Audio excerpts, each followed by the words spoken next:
Hello, everyone. I'm Matt Williamson. Happy Mailbag Day. As usual, you guys gave me a lot of good topics to discuss. Some great questions. Start with Dan here, and I like this a lot.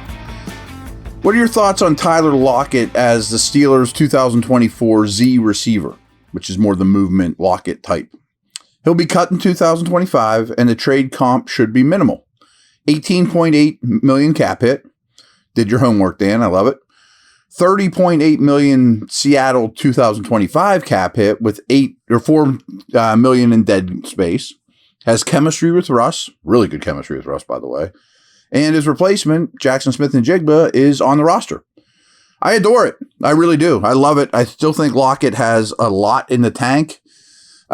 Explosive. He's not going to be a physical player. Like, he'll be one of those guys that's not going to, really battle after the catch and things like that. But he is a great broken play receiver with Russ late in the down. He's an exceptional route runner. I do think Lockett is declining, but there's probably at least this year of pretty high-end, strong Z receiver stuff there. The Steelers could certainly handle the 8.8 cap hit, or maybe even restructure and get him one more deal and lower that a little bit. But all in all, with their cap situation, that wouldn't bother me. It wouldn't be a sticking point. I don't think you have to give up a ton for him with the money involved. I wonder, does Seattle want to go into the season thinking they're a contender? Might it be a trade deadline type thing? Then it wouldn't be nearly as appealing because you wouldn't have him all this time. But I like it. He's definitely a name I've looked at a lot. Everyone focuses on Metcalf with Seattle. And frankly, the other point that you didn't make, Dan, but these are great points, is this coaching staff has no loyalties to Lockett. It's a new coaching staff. We know how things go in Seattle, sort of like Steelers. Longtime head coach Pete Carroll has his guys he's not going to move away from. And the front office is the same. But their cap situation, the other thing you didn't mention too, is Seattle's cap situation, Lockett aside, next year is really bad, which is why Metcalf's name's been thrown around a little bit too. So he's certainly someone I looked into. I don't think he's the player from 2 years ago, but would be a really dynamic chain mover / big play guy opposite Pickens. So I'm a fan. Dan, that's a real good one. I've brought that up here and there as well, but that's exactly what I think the type of move they should be looking for. BetOnline is your number one source for your summer sports this season, from Major League Baseball, golf, NBA, and NHL playoffs. All the latest stats, news, and scores available to follow your favorite teams. Get the latest odds and lines, including the latest team matchups, player props, and odds on just about every sport out there. Head to the website today or use your mobile device to get in on the action. BetOnline, where the game starts.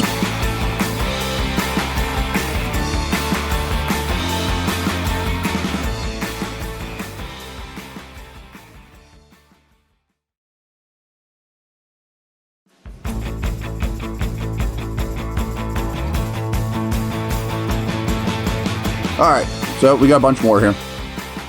Michael A. asks, here's a random silly one, which is perfectly fine, especially this time of year. When are us lame public folk going to get to try the world famous Steelers soup? Laugh out loud. You're working on selling rights yet? So maybe you guys don't know this joke. This is something that I bring up a lot on the drive on Steelers.com. And when you're at Steeler facility, their soup is phenomenal. It really is. I mean, it is A+ soup. Chili, whatever it is. Hamburger soup. They have this great soup at the cafeteria, which is what the players eat. And day 2 of the soup, everything kind of like saturates in there and is even better. Love the Steelers soup. So I've been saying forever, they should market this. You should be able to walk into Giant Eagle and buy that exact soup. And I'm taking it a step further. I'm calling it Super Steelers Soup. The soup the Steelers eat.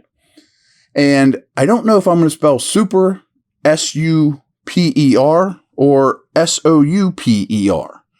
But if it's super, as in S-U-P-E-R, why not put Super Steelers on there? Rocky Blyers hold a can of soup or whatever. Either way, you could have TJ Watt on there, Cam Hayward, whatever. The soup the Steelers eat, because it exactly is, and it's awesome. And taking it a step further, how about this? It's not my money. all proceeds benefit Pittsburgh soup kitchens. Like, how awesome is that? The soup is awesome. They would sell tons of it. Super Steelers soup. The soup the Steelers eat. I say it all the time. But trust me, it's awesome. You'd love it. Somebody listening needs to take this up a notch, or maybe I need to push it further next time I'm at the facility. All right, back to football. Michael A., good stuff. Michael B. comes in and says, based on his 74 targets last year, I feel comfortable that Warren and Pickens and probably Freiermuth will all exceed 70 targets. How would you spread out the rest? Yeah, and 70 is a very low number for me, for Pickens particular, and even for Freiermuth. I think Freiermuth might approach 100. If they were to sign or add someone like a Tyler Lockett, that would go down, but I think Freiermuth's the second most targeted player on the team. As for the others, I don't have a great answer. But I do think you'll see double digits from a lot of people as it stand in right now. Najee, of course, not to the Warren level. I think Washington's targets will go up a little. They were really, really low last year. Hayward, who I'm going to talk about here in a minute, is going to get some. Pruitt's going to get some. All those slew of receivers. I mean, Van Jefferson's going to end up with more than 10. Austin's going to end up with more than 10. And I know Arthur Smith doesn't throw the ball a ton. It sounds like, boy, Matt, this pie might be too big, all these cuts. And it might be. It absolutely might be. I'm not exactly great at projections. They're pretty hard to do, to be honest with you. It's a fantasy type thing. But I think you're going to see a lot of spreading the ball around, with the exception of Pickens 1, Freiermuth 2, Warren 3, as you kind of alluded to.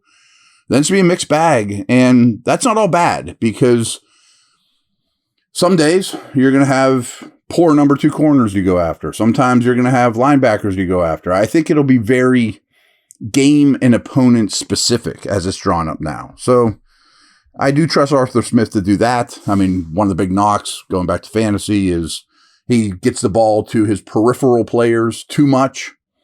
It's more of a fantasy complaint because you drafted Pitts or Bijan or whoever, but he does not have a problem spreading the ball around. And in this case, I think that's probably a positive.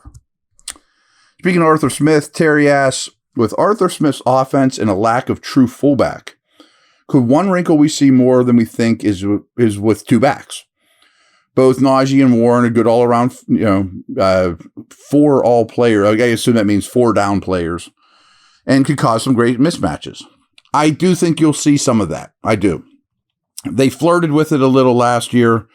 It's definitely a way to get your 5 best skill guys on the field, Warren and Harris.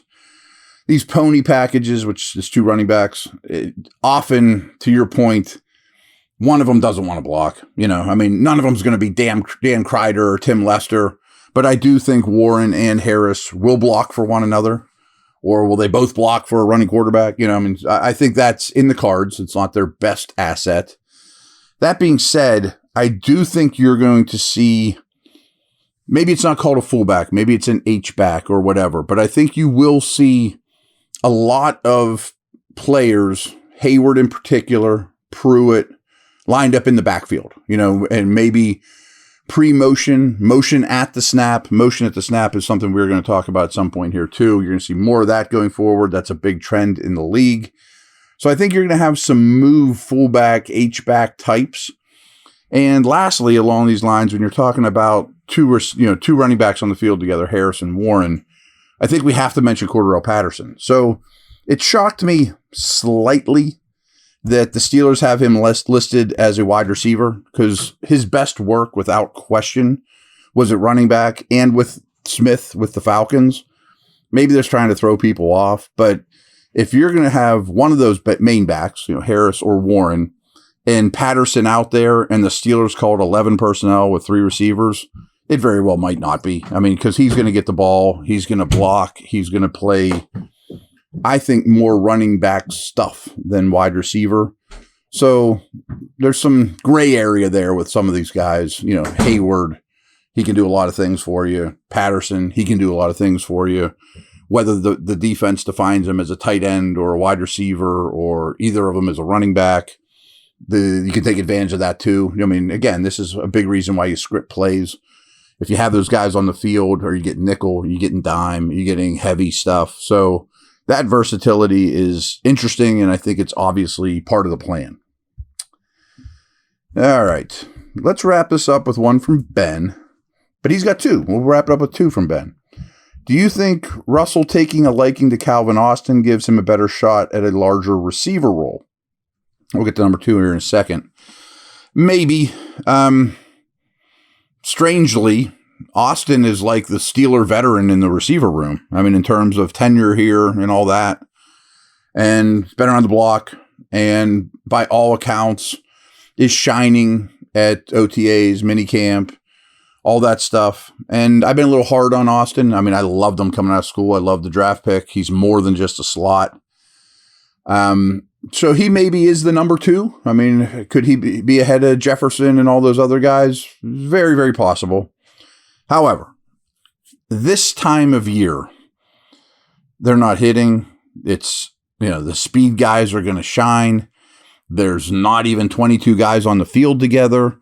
There's very little physicality whatsoever. Like, my point is, if I didn't hear Austin looks great, I'd be concerned, as opposed to being optimistic that Austin looks great. Like, this is the environment for him. So let's revisit this deep into camp and maybe even after a preseason game or so. All things are encouraging. That would be great. Frankly, I mean, this is kind of reaching, but we talked about this player earlier. Could Austin do some Tyler Lockett-like things? Yeah, it's not crazy. I mean, I'd be watching plenty of Tyler Lockett tape if I were Calvin Austin. So it's possible. Let's just say very cautiously optimistic on Austin. Last thing is, how big of an impact do you think Arthur Smith can bring to this offense? Do you think players are more motivated with a clearer goal and identity? I think he's going to have a massive impact. I mean, I think that kind of goes without saying. I'm not brushing your question off. But where I will go with that is, and I talked about this with George Pickens, and I did a whole podcast on Pickens. There's times that he was obviously frustrated, and he wasn't alone. There were a lot of uncatchable passes. There were a lot of route concepts that didn't best utilize the guys or get them open or feature them or give the quarterbacks outs when they come to the line of scrimmage. There was a lot of non-options for checks and answers to the test. It was a not quarterback-friendly offense, and I think everybody understood that, and therefore gets frustrated, and human nature can make you maybe not run as route as hard. Or, man, I don't think I have any chance to get open because of the scheme in this, and not everything's Matt Canada's fault, but I think you'll find out that a lot of it was, especially when you see the difference between Arthur Smith and Canada, and just the easier move this, picking up 5 yards on an easy throw. I mean, everything was so hard. It was climbing up a hill with a big pile of rocks on your back these last couple of years. I think there'll be many, many more easy gains, layups, in general. So that'll probably have a positive ripple effect. I mean, there's no question about it. All right. Thanks, everyone.